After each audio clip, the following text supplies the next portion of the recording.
आज दिनांक 21 फेब्रुवारी. आजच्या प्रवचनाचा विषय कर्तेपणाचा अभिमान नसावा.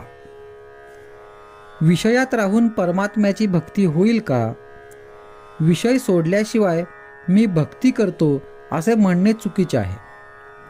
विषय आहेत तिथे भक्ती नाही आणि भक्ती आहे तिथे विषय नाहीत. भक्त म्हणजे भगवंताचे होऊन राहणे. त्याला शरण गेल्याशिवाय त्याचे होताच येत नाही. अभिमान ठेवून आपल्याला कधीच भक्त होता येत नाही. प्रथम अभिमान कसा नाहीसा होईल हे पाहावे आणि तसे वागण्याचा प्रयत्न करावा. आपण प्रपंचात मी करीन तसे होईल या भावनेने वागत असतो. परवाच एक जण आले होते. त्यांना त्यावेळी पाहून कोणीही म्हटले असते की हे थोड्याच दिवसांचे सोबती आहेत. तरीही मी अमुक करीन, मी तमुक करीन असे ते म्हणतच होते. आयुष्याच्या शेवटच्या घटकेलाही केवढा तो अभिमान. म्हणून सांगतो की मी करतो ही भावना टाकून देऊन सर्व काही तोच करीत आहे आणि त्याची इच्छा असेल तोपर्यंत आपल्याकडून तो करवून घेत असतो ही भावना ठेवून वागावे.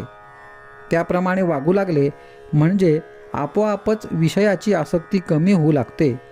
मी करता आहे ही भावना मेल्याशिवाय परमार्थ करता येणे शक्यच नाही. कोणतेही कर्म केले म्हणजे अमुक एक फळ मिळेल म्हणून वेदात सांगितले आहे. त्यावरून वेद हे विषयासक्ती वाढवतात असे काहीजण म्हणतात.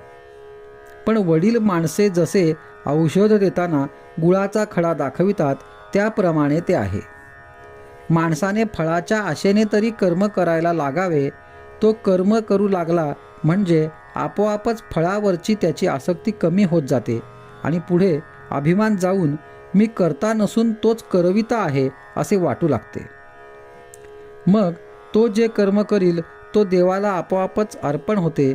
संकट आले म्हणजे आपण देवाला नवस करतो. देवाने मनासारखे दिले नाही म्हणजे देवात अर्थ नाही असे म्हणतो. पण देवाला फसविणे शक्य आहे का? तो म्हणतो हा सुखात असताना माझी आठवणही काढीत नव्हता आणि आता आठवण करतो आहे. वास्तविक देवाने आपल्याला पावावे असे आपण काय केले आहे?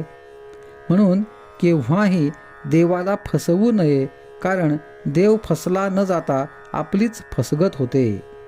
आपण प्रपंचासाठी रोज इतके काबाड कष्ट करतो, परंतु दिवसातून एखादा तास तरी देवाकरता खर्च करतो का हे आपल्याशीच विचार करून पाहावे. आजचा सुविचार. जोपर्यंत विषयाची आस तोपर्यंत नव्हे भगवंताचे दास.